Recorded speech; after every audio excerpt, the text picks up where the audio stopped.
सीखें। श्री गुरु नानक देव जी अपनी दूसरी उदासी में राजस्थान के बीकानेर शहर जा पहुँचे। वहाँ पर जैन धर्म के लोग रहते थे, जिन्हें ढूंढ दियास कहा जाता है। वहाँ सतगुरु श्री गुरु नानक देव जी और जैन मुनियों के बीच वाद विवाद हुआ।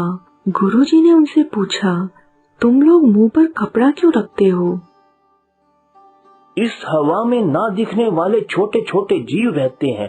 अगर हमने कपड़ा नहीं रखा तो हमारे बोलते समय वे हमारे मुंह में आ सकते हैं, जिस कारण ना चाहते हुए भी हम उनकी मृत्यु का कारण बन जाएंगे। इसलिए हम मुंह पर कपड़ा रखते हैं। तुम लोग अपने साथ यह झाड़ू क्यों रखते हो? यह झाड़ू इसलिए है ताकि रास्ते में आए जीव जंतुओं को हम इस झाड़ू से हटा सकें। इस प्रकार हम कीट पतंगे जीव जंतुओं की रक्षा करते हैं। तुम लोग पूरी जिंदगी नहीं नहाते, ऐसा क्यों? पानी में भी छोटे छोटे ना दिखने वाले जीव जंतु होते हैं, इसलिए हम उतना ही पानी इस्तेमाल करते हैं जितना जीने के लिए जरूरी है। नहाने में बहुत पानी इस्तेमाल होता है। जितना ज्यादा पानी हम इस्तेमाल करेंगे उतने ही ज्यादा जीव जंतु मरेंगे। स्नान ना कर कर हम अनगिनत कीट पतंगे जीव जंतुओं को बचा लेते हैं। तुम अपने बाल भी कैंची से नहीं कटवाते, ऐसा क्यों? बालों में भी एक प्रकार का जीवन है, इसलिए हम कैंची का इस्तेमाल नहीं करते। हम अपने आप को कष्ट दे सकते हैं, परंतु किसी और को कष्ट नहीं दे सकते। तुम मूत्र भी जमीन पर ना कर कर अपने शरीर पर करते हो, ऐसा क्यों? मूत्र अगर जमीन पर गिरेगा तो वह जीवों को मारेगा। वे जीव इतने छोटे हैं जो हमें दिखते नहीं। ये सारे उपाय कर कर हम अपने जीवन काल में अनेकों जीव कीट पतंगों को हमारे कारण होने वाली मृत्यु से बचा लेते हैं। तुम ऐसा मानते हो कि यह सब कर कर तुम कीट पतंगों जीवों की मृत्यु का कारण नहीं बनोगे और तुम उनका जीवन बचा लोगे, पर जीवन और मृत्यु ईश्वर के हाथ में है। वही जीवन देता है और मृत्यु का कारण भी वह पैदा करता है। यह सब काम कर कर तुम लोग जीवन मृत्यु के चक्र में कुछ योगदान नहीं दे सकते। बस एक अहंकार अपने मन में रखते हो कि तुम लोग जीवों को जीवन दान दे रहे हो, जो कि सच नहीं है, क्योंकि जीवन दान सिर्फ ईश्वर दे सकता है। तो हमें क्या करना चाहिए? उस एक ईश्वर का नाम जपना चाहिए। अगर तुम अपने शरीर को कष्ट दोगे तो इस बात से ईश्वर कभी खुश नहीं होंगे। ईश्वर तो खुश हमारे अच्छे कार्यों से होते हैं, उसका नाम सच्चे दिल से जपने से होते हैं। स्नान करने से और ईश्वर का नाम जपने से हमारा शरीर तरोताजा होता है और वह ताजापन महसूस करता है। जिस जीव जंतु और कीट पतंगे की मृत्यु का समय आ चुका है, उस मृत्यु को तुम्हारे मुंह को ढकने से नहीं रोका जा सकता। इसके पश्चात गुरुजी ने जो कुछ कहा वह श्री गुरु ग्रंथ साहिब अंग 150 में दर्ज है। हे भाई, जीवों को मारने और जिवाने वाले प्रभु खुद ही हैं। प्रभु के बिना किसी जीव को कोई और जीवित नहीं रख सकता। हे भाई, तुम जीव हिंसा के वहम में पड़कर, अर्थात यह सोचकर कि तुम्हारे कारण कोई जीव मर न जाए, इस वहम में पड़े रहते हो, जिस कारण तुम किरत कमाई छोड़कर दान व स्नान से भी दूर हो गए हो। इनके इन मुंडे हुए सर पर धूल पड़ चुकी है। हे भाई, तुम पानी से नहीं नहाते। क्या तुम यह नहीं जानते कि पानी के मंथन से ही अमृत, हीरे, जवाहरात निकलते हैं। ईश्वर ने 68 पवित्र तीर्थ स्थान बनाए हैं, जहाँ त्योहार मनाए जाते हैं और भजन गाए जाते हैं। नहाने के पश्चात ही हिंदू पूजा करते हैं और नहाने के पश्चात ही मुस्लिम नमाज पढ़ते हैं। बुद्धिमान हमेशा स्नान करते हैं।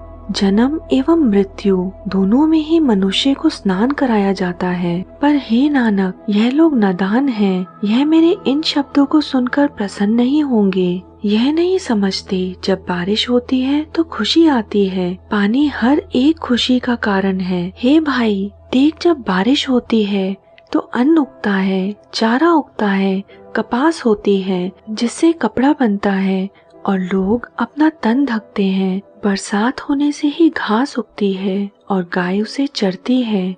उसका पेट भरता है और वह दूध देती है। दूध को घर की औरत पिलाती है और घी बनाती है। उस घी से ही हवन, यज्ञ और पूजा आदि होता है। हे भाई, गुरु समुद्र रूपी है और उसकी शिक्षाएं नदी समान। जब उस नदी में तुम स्नान करोगे तभी तुम्हें मुक्ति मिल सकती है। अगर इसके पश्चात भी यह सरफिरे इस ईश्वर के नाम रूपी जल में स्नान नहीं करते तो सिर्फ कालक ही कमाते हैं। गुरुजी की गुरबानी सुनकर वहाँ रह रहे सभी मुनि गुरुजी के सिख बन गए।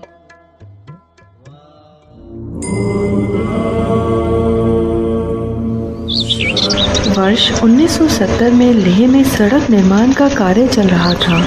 सभी कुछ सही चल रहा था, परंतु लेह नींबू रोड पर एक बहुत बड़ा पत्थर रास्ते में आ गया था। उस बड़े पत्थर पर बुद्ध धर्म के झंडे लिपटे हुए थे।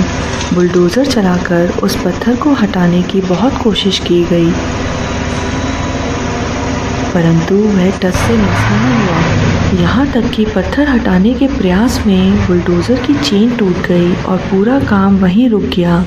उसी रात जो ड्राइवर बुलडोजर चला रहा था उसको एक सपना आया, इस पत्थर को मत हटाओ।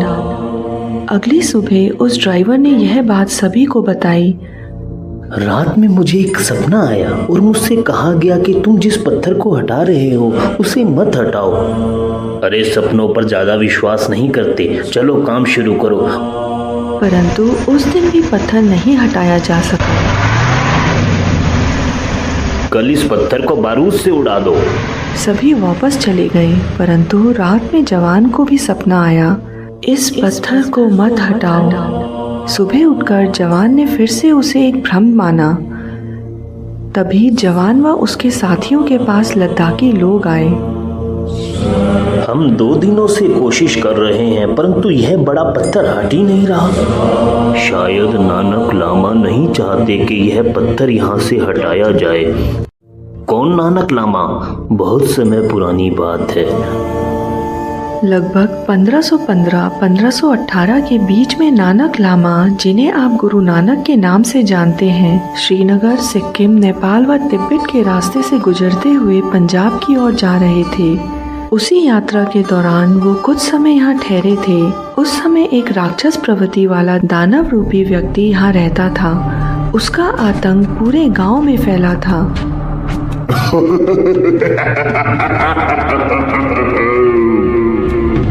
पूरा गांव ईश्वर से प्रार्थना करता था कि कोई आए और उन्हें उस राक्षस के चुंगल से मुक्त करवाए।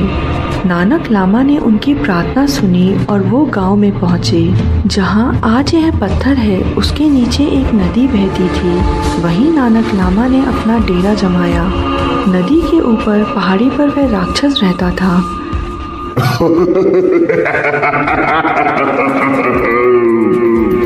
गुरुजी वहाँ भजन करते थे, लोगों को सही रास्ता दिखाते थे। सभी और उनके भक्त बढ़ते जा रहे थे और वह लोग उन्हें नानक लामा कहने लगे। लोगों ने गुरुजी को अपना दुखड़ा सुनाया। गुरुजी, हम सब बहुत दुखी है। ऊपर एक राक्षस रहता है जो हमारे जानवर मारता है, यहाँ तक कि इंसानों को भी वो नहीं छोड़ता। हमारा उससे मदद करो। सभी लोगों का दुखड़ा सुनकर गुरुजी नदी के ऊपर वाली पहाड़ी पर बैठ गए और ईश्वर का सिमरन करने लगे। जिस स्थान पर गुरुजी सिमरन कर रहे थे, उसके ऊपर वाली पहाड़ी पर खड़ा वह दानव रूपी मानव सब कुछ देख रहा था। एक तुच्छ मानव की इतनी हिम्मत मेरे इलाके में आकर बैठ गया है, जाने क्या कर रहा है, अभी सबक सिखाता हूँ।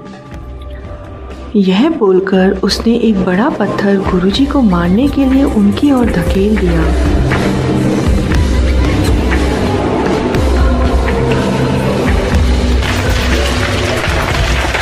परंतु जैसे ही पत्थर ने गुरुजी को छुआ, वह मोम का बन गया।